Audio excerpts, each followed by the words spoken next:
In this video, I'm going to show you how to add a text box in Google Earth Pro. Now, there's no native text box tool inside Google Earth Pro. However, you can use this place mark over here, the way I'm going to show you to actually kind of add a text box. It's going to serve a similar purpose. So I'm just going to add one over here with some sample text. You want to click on a place mark and you want to position it wherever you want. I'm going to do it over here.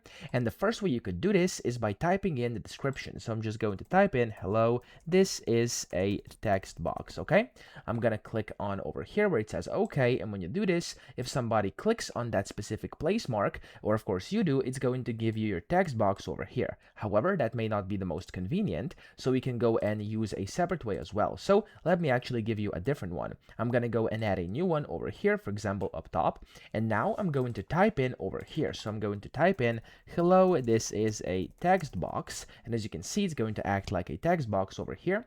And then what you do is click on the pin button. You can go and even click on a no icon over here, and if you click on OK, you'll see that there we go. It's now just a text box, and it doesn't actually even have a pin anymore. It's just some text you can add here on your screen. Okay, so that's how to add text boxes. I hope this video helped you out. If it did, please subscribe to the channel and help me out as well.